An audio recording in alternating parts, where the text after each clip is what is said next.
So we have come to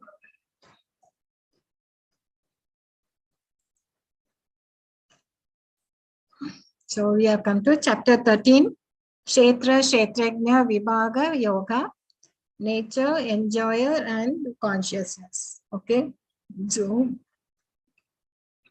the 13th chapter. So let us pay obeisance to Sri Radha Radha Govinda.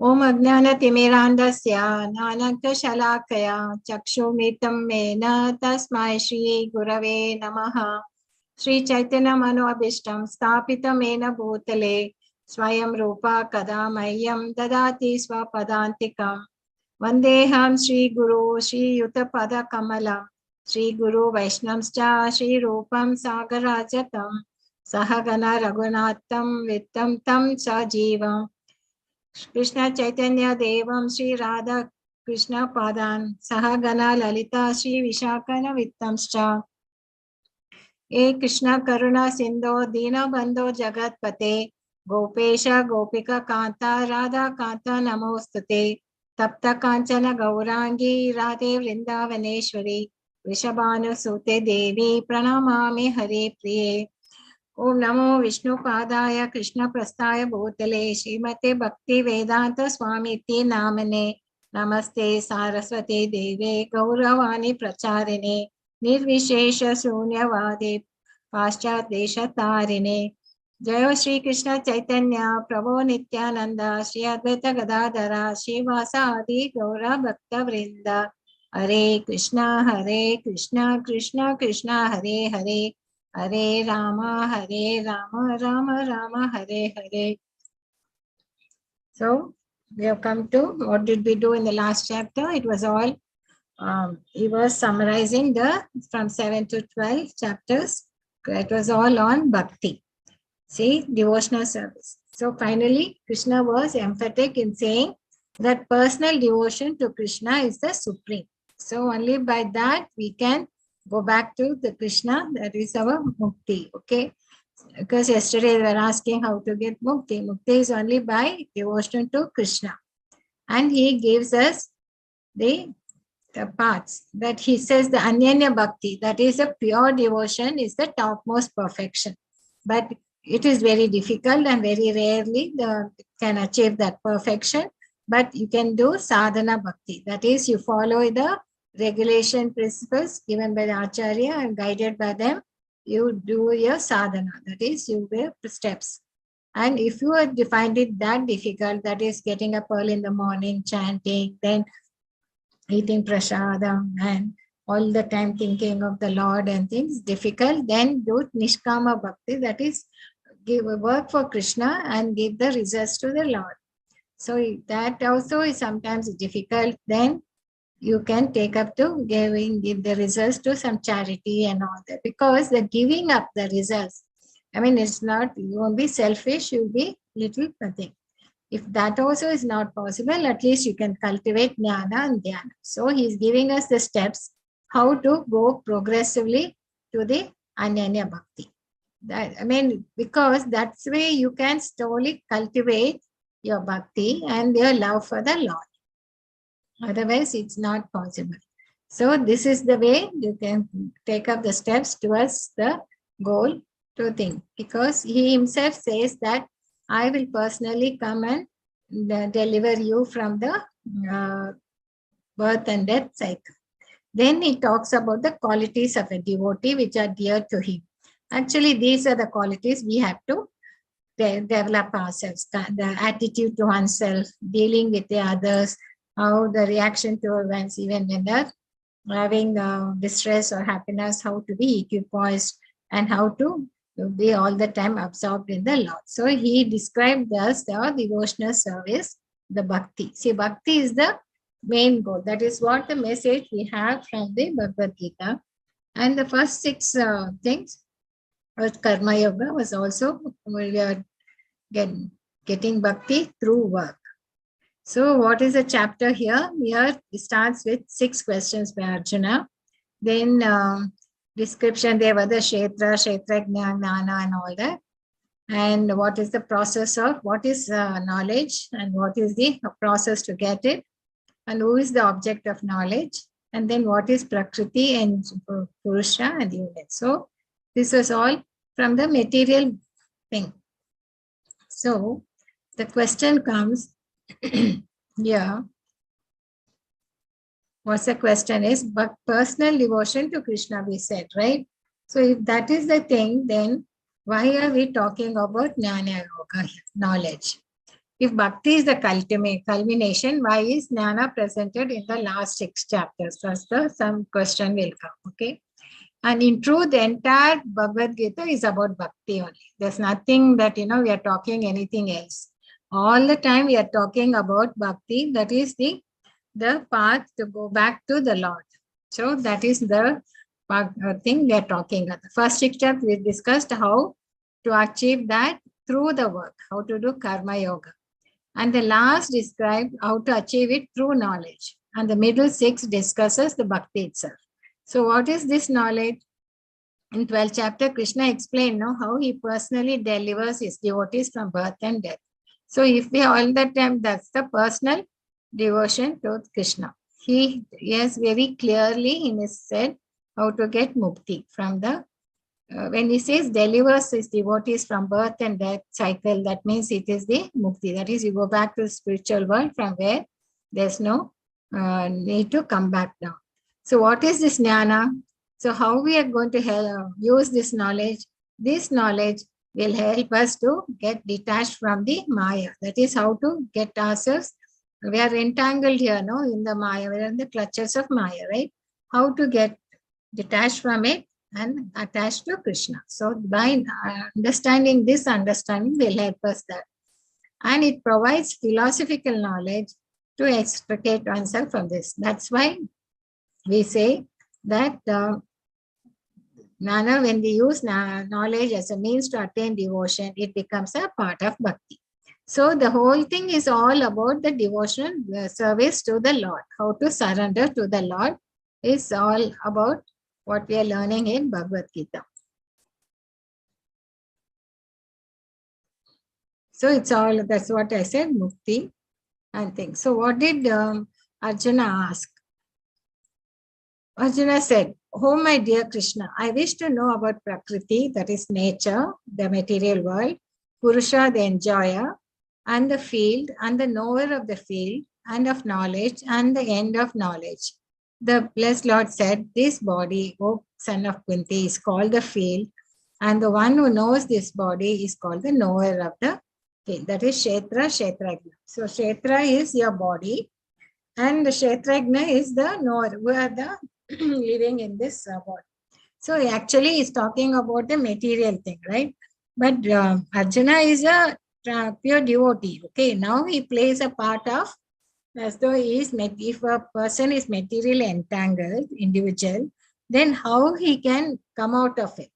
So he is asking questions from that angle so that, Krishna can clarify that part, because he knows things, his doubts are cleared, but these queries are put up so that Krishna gets an opportunity to answer to. These are some of the mysteries, which people, because we are all entangled here in this material world, so we need to know from that angle the clarity. So he is talking from that.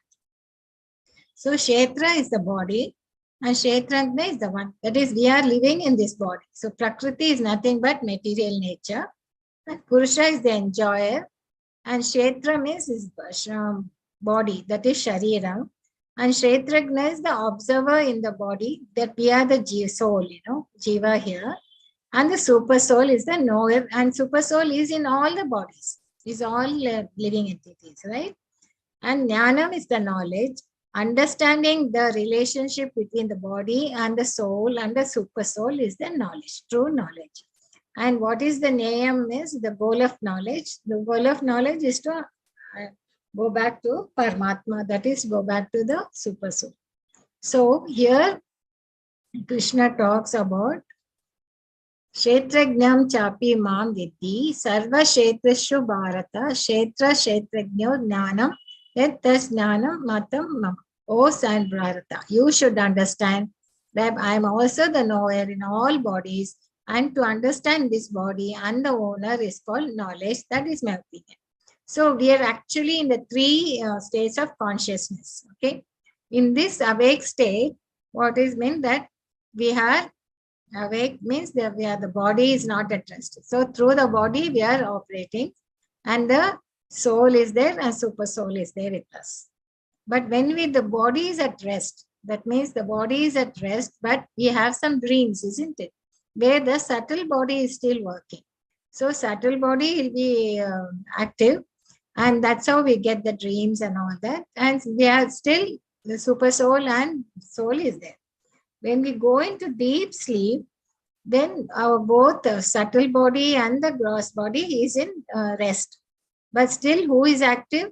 Soul and super soul. So we should understand our position that we are operating through our subtle body and the gross body in this world. Okay. So these are the three states we have. Three levels of consciousness in that. Okay, and is given in the third canto of Srimad Bhagavatam. In all this, super soul and thing. So another meaning, another understanding is given through this analogy. Suppose there's a farmer. Okay, he's working on this field, right? So because he's there working in this field, he knows what he has grown, what he has sown, how he has done it, and which part he has put with seed and where the thing. So he is committing. And the sun is not only seeing this field, it sees all the other fields. So it also knows what's happening in the, but this farmer will know only what is happening in his field. And whereas Paramatma, who stays in his in this farmer as well as in the other farmers, he comes to know everything. Like the king, king has given this property to him. So the king will know about all the other citizens. The other citizens where all the other properties, the king knows. He's the proprietor and he controls, how he gives and everything. So he knows. Likewise, the super soul knows what's happening in other living entities. Whereas our jiva, that the king knows only his own body and also in an unlimited manner. So this is the difference. We should get very be clear about the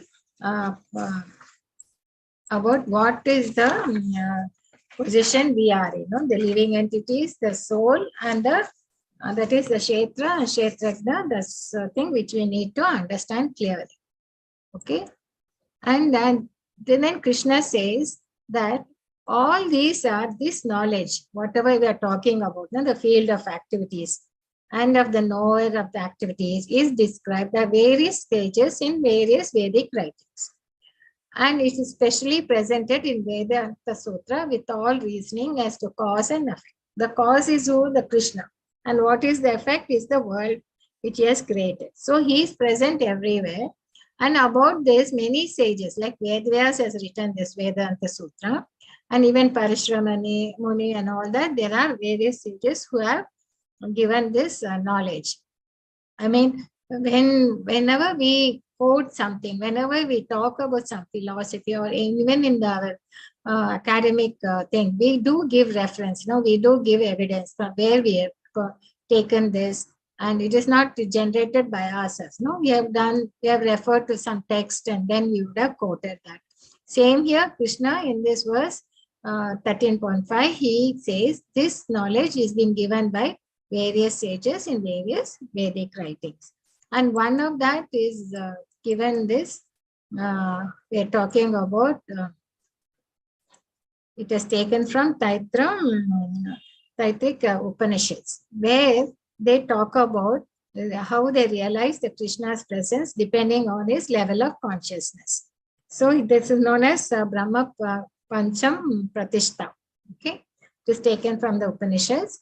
There, the starting point, one will be only in the Annamaya Kosha. That is the lowest level of consciousness. They are only bothered about their eating and sleeping and everything with their body. Okay, and here he only looks at the Krishna only in the point of grains. What grains I can have and how to maintain my body. To that level only he'll think about the Lord. because his focus is on his body, on his say, eating and sleeping. Okay. But then there's one more focus, they go a little bit higher, where they will look at the life. That is the farm. He needs to take care of his life because most of his thoughts are into day-to-day existence. How I can survive in this world, how to, then he'll be more focused on his career, on his family, then his society, then his relationship, then politics. So how to survive in this world, how to survive and to be happy at the most, so that he is not disturbed by any he'll only look at the safety part of it also. So then that means as long as I'm not dead. So Krishna has given me this duration of life, that's most enough. So with that he's happy. He is happy with his got his food. He is happy that his life is moving smoothly. He can take care of his family and everything. And he is happy with all those activities. He's not going beyond that. Then comes when one starts becoming curious and then starts thinking about why we have come here, what is that thing, and do I have an existence beyond this food, beyond this level thing. That is when the thinking, feeling, and willing starts coming. So then the jignasu, that's the inquiry comes. So Vedic scriptures tells us, don't just get limited to this conscious level, go beyond that. Like now you people have come to understand Bhagavad Gita, what Krishna is saying. So just think about it. So when they have an existence beyond that. So then they starts inquiring, and then you come to the next level is the Vijnana. So there at that stage, you understand your position, that you are not not the body, you're the soul, and you have a relationship with the super soul is there, Paramatma. That is Chat-Chit-Ananda, not even Ananda. You will be in the two realizations. That is Brahman realization and the Paramatma realization. So there you start understanding your position and you try to understand how to the process of going back to him. That is where your Vijnana Maya Kosha starts. Okay. That's where your spiritual journey will start in that level. Then you come, then beyond that, once you go to the perfect stage, you will be reaching your true nature. That is Anandamaya. That is, you'll be in the blissful state. That is your true nature. The soul's true nature is to be blissful, Satchit Ananda. And because it's entangled in the material world and material thing, it doesn't realize its true nature. So it takes straight to the unegoted. This is the hierarchy and how you increases the level of happiness. And this is taken from Taittiriya Upanishads. So like that, the Krishna says in this verse, it has been given in Vedic injunctions and many sages and rishis have talked about it. And in the purport, Prabhupada gives this example of Taittiriya Upanishads. There we have 5 stages of realization, starting from the body, then my pranamaya, this you're happy with your life, what you have got. Then only you start inquiring about yourself, why we have come here, what is the goal of life, and how to come about. Then once you come to the thing, then you practice it, and you start to the Anandamaya. So this is how is given in the Vedic scriptures. So then now Krishna is going to explain all that in detail. So he said, this is how we are there. No? So what is this material nature? The 5 great elements. 5 great elements are the Panchabhutas, no? The earth, water, fire, ether, sky. So then false ego, intelligence, unmanifested is the modes of nature.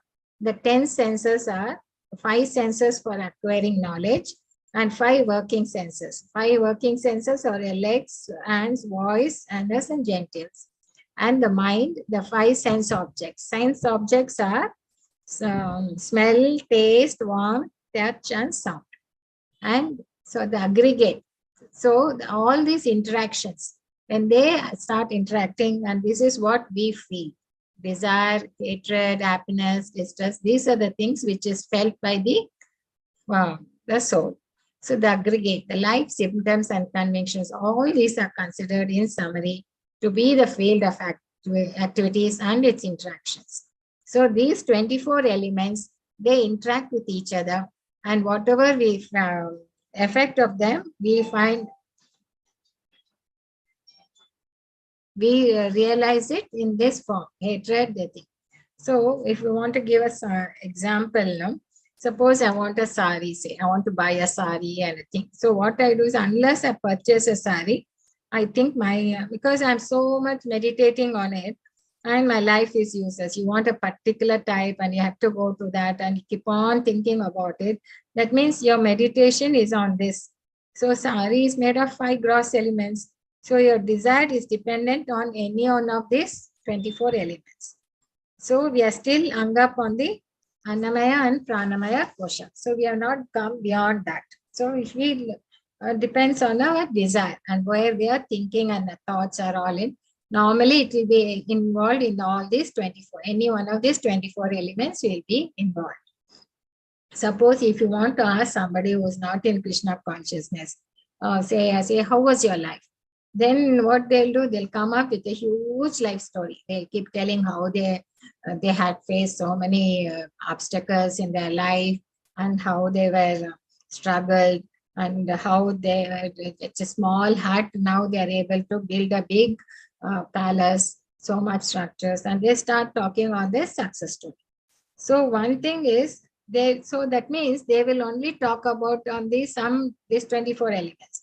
That's all they can take. That's only the knowledge they have. Okay, that's how they will be entangled with. But they will talk about spirituality. That's spirituality thing. They think that anyone can comment on. Philosophy, values, and speculations. Those things and all, they will give a big talk.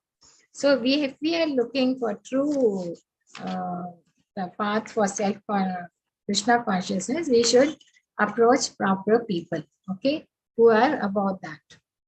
So now Krishna is going to talk about that. What are the qualities we should cultivate if we want to understand this knowledge. So the items of knowledge to escape this prison. What is the prison? Prison is our material world. So what are the qualities? This is amanitvam, adamkitvam, ahimsa, shanti, rajavam, achara. So I will just give it the English translation so that is easy. Humility. First and foremost, amanitvam. If you have to understand this knowledge, what is the process of it? You have to be not to be anxious, to have satisfaction of being honored. See, this is something we always, all of us anchor for. No, we need to be honored. We want to be known. We want somebody to recognize us. So that quality, that humility we should cultivate. That is not to have the satisfaction of being honored. That means we should be very humble and we should not expect people to honor us. So that is something which is difficult and it's not that easy to cultivate, but slowly, if you are in the Krishna consciousness, you can get this. This is how the pure devotees have. And pridelessness, that is the pride in ourselves. No, ahankar, Adam Vittam. Understanding you are not the body, and thus honor and dishonor are the same. So only with this understanding you can become humble. That is, you are not this body. Whatever body we have today, that is through that only we can use it to go back to the Lord. And that body we achieved how? Because of a past karma.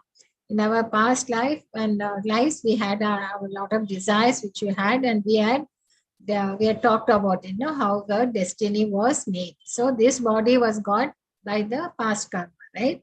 And now whatever activities we are doing and all the desires which we are accumulating, that will be decides the body we are going to have in the next birth, right? So if you understand that you are not the body, then honor or dishonor is the same. No, you are not this body, you are the soul. And soul's nature is Satchitananda.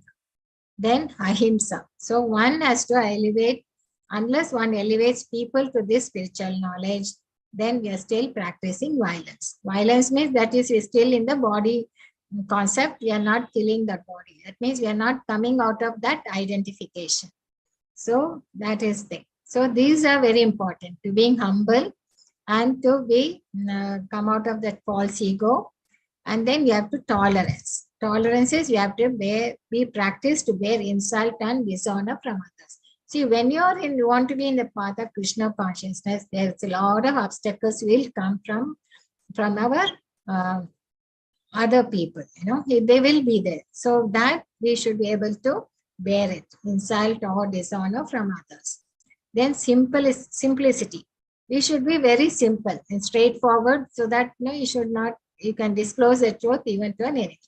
So these 5 qualities are very important, to be humble, prideless, ahimsa. So this will only when you cultivate this and focus on that, then only you will be able to understand this knowledge.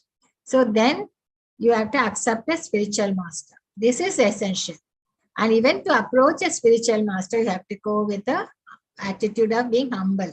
Otherwise, we saw in chapter 4, that is, you have to be very humble and serve the master. So if you go with an ahankar with us, you cannot accept a spiritual master. Unless a spiritual master you have, he can only guide you in this knowledge, to get this knowledge. Then cleanliness is, that bathing and chanting will internal. It will purify us, because that's what our Chaitanya Mahaprabhu says, Cheto Charpana, that is, by chanting, our internal, what all misgivings we have inside us, gets purified. Otherwise, if we will be stuck with that misgivings, then you won't be able to come out of it. So cleanly, we have to clean that. Then steady, we have to be determined. We have to determine to make progress in spiritual life. That if you want for self-realization, you have to be determined. So I think then self-control. Reject anything which is unfavorable to spiritual advancement, and you have to control the senses. Then renunciation of sense objects. Not to cater to unnecessary demands, gratified only to keep body fit for devotional service. Absence of false ego. Reject I am this body or mind, accept that I am Krishna. So all these are the qualities which help in the knowing the knowledge. And most essential is we need to have a spiritual master, right? And some more qualities he says. Regularly hear about these from the proper source. Only then you can become disgusted with the material life. Otherwise, you'll be detached. So detachment. Be ready to sacrifice everything for Krishna. No entanglement with wife, children, family, etc. They should practice it if you can do it in a Krishna conscious way, but renounce if unfavorable for Krishna. It's not that you don't get entangled. You should have affection for them, but not attachment, deep attachment, because that will pull you down to the material world, right? So you should have something, you have to have duties to your family, you keep doing it, but you practice with the Krishna consciousness mind. Even mindedness, nitya thing, not elated or distressed at material gain or loss by performing unbreakable devotional service. Unallowed devotional service, engaging oneself in the 9 process of bhakti. I will tell you that. Then aspiring to live in a solitary places. That means you can't live like that, but you can choose to not to mix with the materialistic people as much as possible, and live in the association of devotees. That will help you in this, to be determined in this path. Then detachment from general mass, that is talked about Monday. Otherwise, if you start being mingle with them, you'll be talking only mundane topics. Then accepting importance of self-realization. Give up unnecessary activities like going to cinema or sport activities and all, which are all non-devotional, and you can avoid wasting time. And rejection of useless research and philosophical topics. So all that, if you can engage in that slowly, as you engage in the process of bhakti, then your detachment will occur automatically. You don't have to strive for that, especially for that, focus on it. So Anyanya Bhakti, Acharya Upasana, and humility, non-violence, self-control, detached from general mass. So these are very important. Humility is the most important. And so Now he talked about how the process for the knowledge, what are the qualities you should cultivate and who can help you. Now he's going to explain about the knowable, knowing which you will taste the eternal Brahman, who is beginningless and subordinate to me, lies beyond the cause and effect of this material world. This is the name. Sarvendra Gunabhasham, Sarvendra Vivarjitam, Ashaktam Sarva Brachaiva, Nirgunam Guna Bhoktascha. Super soul is the original source of all senses. It is without senses. He is unattached, although he is maintainer of all living beings. He transcends the modes of nature. At the same time, he is the master of all modes. It looks apparently, contradictory, but it's not like that. But one thing we should understand, super soul doesn't have a material body like us. It is a transcendental, right? So we have our senses with limited, but he is a source of all senses, but he's the controller. He can, any one sense can do all the job of other senses. It's not like for us, we can only eat through our mouth, but for him, he can eat through his eyes or anything. He can do anything. And he's unattached, although he's a maintainer of all it. So the whole thing is working under his control, but he's not attached to it. And his transcends above. He is the master of the material modes of nature. So, and he exists both internally as a super soul, Paramatma, and externally in the moving, and externally also he controls everything. That's why he's a supreme Lord. He's beyond the power of the material senses to see or to know. Although far, far away, is also near to us. So this is how super soul is described. And super truth, supreme truth exists both internally. I think this is what is repeated from that, internally and externally. This is how he appeared to Parikshit Maharaj when he entered in to save him from Brahmastra. Then he is the source of light in all luminous objects.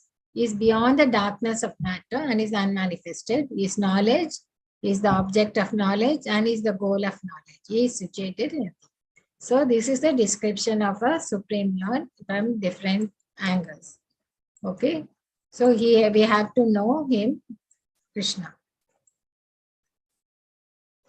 This is taken from Upanishads, Katha Upanishads. That's a very, I think it is taught very way. Thus, the field of activities, the body, knowledge, and the knowable have been summarily described by me. Only my devotees can understand this thoroughly and thus attain to my nature. So in this picture, we have two birds. Okay. And this is the bird which is Jiva, and this is the bird is the super soul. So what the Deva does, it keeps on looking at, it has so many desires. So it will be hopping from this fruit to another fruit. It will be trying to taste this. Oh, it is so bitter. Oh, this is so nice. And it doesn't even try to look up, that there. So Paramatma is waiting for patiently and observing all your activities. And only when you turn towards him, then you realize that that is the goal. So till then, he will be patiently waiting for you, and he will sanction whatever desire you have because you have desired it. So he will sanction it, and the material nature will give that you'll be able to do, but you will suffer the consequences. Only when you turn towards him and surrender to him, that's when he will take charge of you. So that's what is this thing. So he says, only my devotees understands all these qualities. Non-devotees don't. And material nature and the living entities should be understood to be beginningless. Their transformations and the modes of matter are products of material. So if you want to know when did my karma start, that is difficult because we are eternal and the material world is eternal. And it is there no being because the nature, material nature is it is being by the Lord's nature, energy, right, manifested. So then we were also eternal and we have come to this material world by our own desire. So it is beginningless. We can't say that it was my 10th birth or my thing. It cannot be. And we don't know how many transformations have taken place. So it is it's not that thing to only thing we can understand is how we can move forward. how I can think about my next birth, how I can think of that is much easier to focus on rather than trying to understand what I was before or how much karma I have, how much things I have done, sinful reactions, how much. So instead of going back and trying to understand your past, at least you can think about the future and what you can do today, what you can do with the life you have got today. So that's what here Krishna is pointing out. So entanglement of soul with the Prakriti. So we are entangled it from eternally, because once you have come here, we know that we are there caught into this clutches of Maya, right? So nature is said to be the cause of all material activities and effects, whereas the living entity is the cause of various sufferings and enjoyments. See, it is because of a desire. Then once because we desired, you get the sanction from the Paramatma and the nature will provide the facilities. So it is just nature will work as per the directions by the Lord. But what is that? We are the ones who are desired. So because it was desire which had the impedance for the activity, so we are the cause for the suffering or the enjoyment. Okay, whatever the effects come, we are the cause. So we have to take that responsibility. You might think why they're suffering now and all that today, or why someone is so rich and all that. It's all because of the past karma, right? And how they have come and these things. It's not, we can't just judge by their activities by their life in this particular birth. We don't know what are the births they had taken, what are the pious activities they have performed earlier or impious activities. We don't know. So that is all coming up as an effect in this today's birth. So it is difficult. So the living entity in material nature thus follows the way of life, enjoying the three modes of nature. This is due to his association with the material nature. Thus, he meets with good and evil amongst the various species. So, he takes birth with different species depending on his karma. Okay. Yet, in this body, there is another transcendent enjoyer who is the Lord, the supreme proprietor who exists as overseer and permitter and who is known as the super soul. So, this is how the super soul is being described, and I've been telling you right from that. One who understands this philosophy concerning material nature, living entity and interaction of modes of nature is sure to attain liberation. He will not take birth here again regardless of his present position. So this knowledge, this philosophy, if he understands properly and he knows where he stands and what is his relationship with the Paramatma and the thing, then he will be focusing on how to go back to him, how to revive this relationship. We have forgotten our relationship. That's why we are in the clutches of under the illusion. So some perceive the super soul within themselves through meditation. So how do they understand? Try to understand, trying to do some yoga, meditation. Others try to cultivate knowledge by jnana. And still others through working without fruitive desires. That means they do through karma yoga, that nishkama karma yoga. So they take all these three different paths. They have karmis, jnanis, and yogis. The super soul is perceived by some through meditation, some through cultivation, all by others through working without desire. So this is how we can realize Paramatma. And there are some who, though not conversant with all these process, yogis or jnanis and things, they can begin to worship the Supreme Person upon hearing about him from others.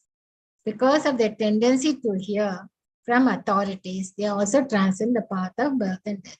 So this is the best example is Devahuti. She gets this knowledge from her son Kapila Dev. Okay, it's given in Canto 3. So there he gives the Sankhya philosophy. Just hearing about it from the Lord, she gets liberated from the birth and death cycle. So just hearing it from them, with the sincerely hearing and understanding it, so they can transcend the path of birth and death. They can get mukti. Okay, so they can get liberated from this cycle. So Dhyana Yoga, Jnana Yoga, Nishkama Karma Yoga, and hearing, that is Bhakti Yoga, is the topmost. That's the thing he has been taught. And whatever you see in existence, both moving and it's quite this philosophy, it goes round and round and round and round. So it takes some time to really assimilate. Okay. So we keep talking now, super soul, soul, and our field of, so it's only a combination of the field of activities and knower of the field. One who sees a super soul accompanying the individual soul in all bodies and who understands that neither the soul nor the super soul is ever destroyed actually sees. So this is been repeating it, that we are in the individual soul, but the one who can see everything, everybody in all the living entities, he is the true transcendentalist. He's in the thing. He's seeing. And who sees in everything, it does not degrade himself by his mind. Thus he approaches the transcendental destination. But we can see that all activities are performed by the body, which is created of material nature, and sees that self does nothing actually sees. So he is the observer. So Jiva is the observer. He is only desired, and it all depending upon his material nature, which you are going to talk more in the next chapter about the modes of nature. Then he can actually seize. He is the you should know who is the real doer is. The sky, due to its subtle nature, does not mix with anything, although it is all pervading. Similarly, the soul situated in Brahman vision does not mix with the body, though situated in that body. So, the sky is there, we think it's getting mixed with everything. It is not. It's pervading. It is mixed like the body. As the sun alone illuminates all this universe, so does the living entity, one within the body, illuminate the entire by consciousness. So when we say consciousness, that is a symptom of the soul. It can pervade throughout the body, like the sun. Okay.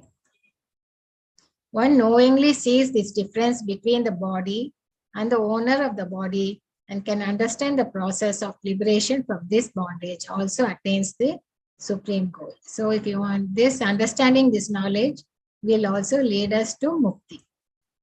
So it was a lot of thing talking about Kshetra, Kshetrajna, Jnana, and all that.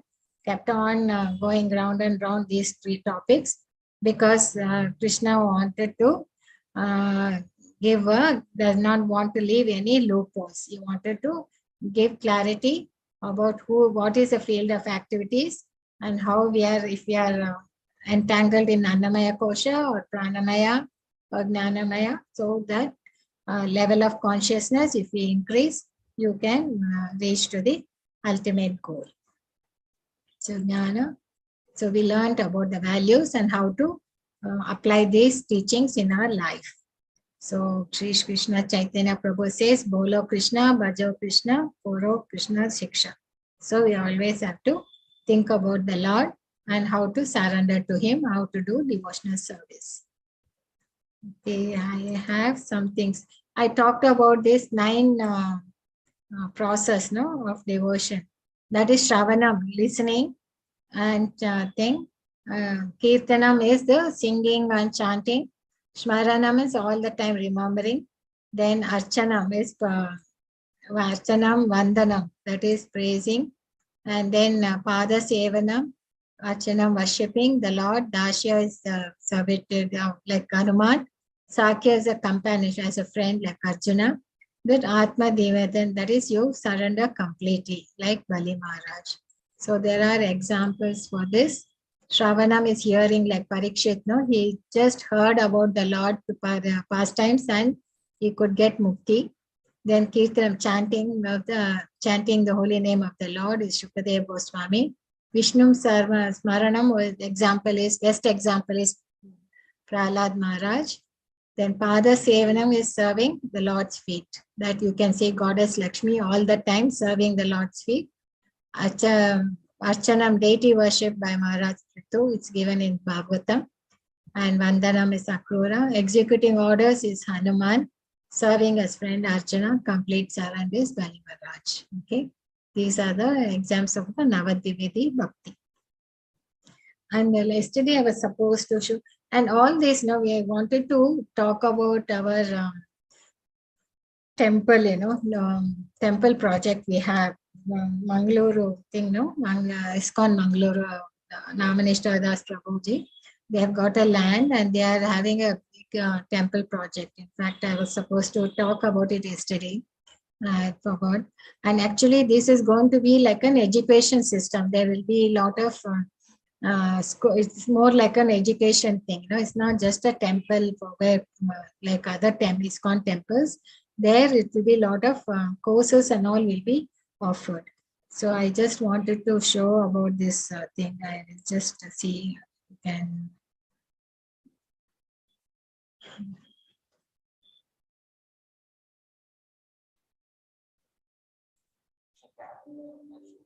I'm sorry, let me skip this, skip that.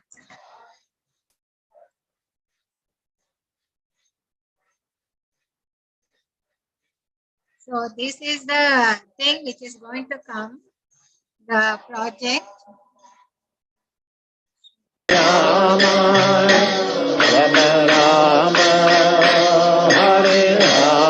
This is still, we have got the land now, and the architects are working on the mission they had.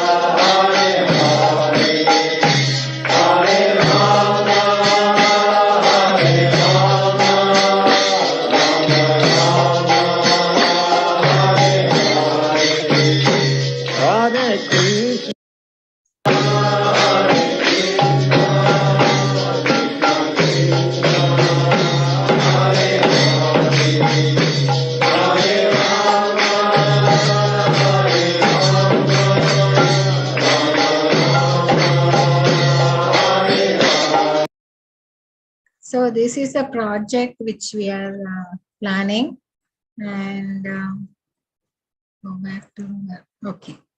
And this is a temple project which is coming, and it is in the planning stage. Already the land, Bhumi Puja is over.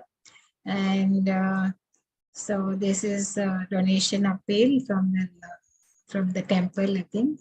This is the land which we went, this is the thing.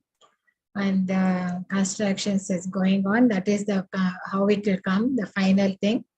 And we show that. So this is in Kulai, Mangaluru, and it is spread over 1.5 acres.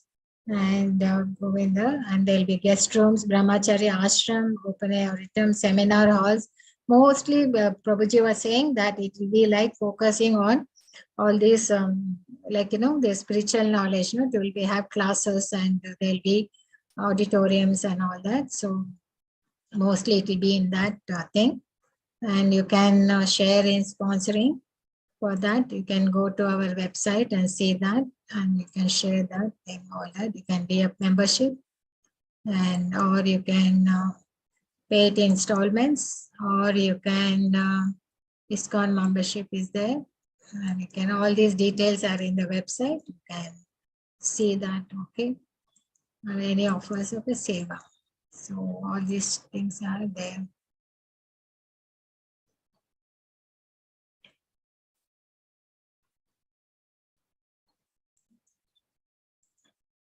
So that is what I wanted to share. I was supposed to do that.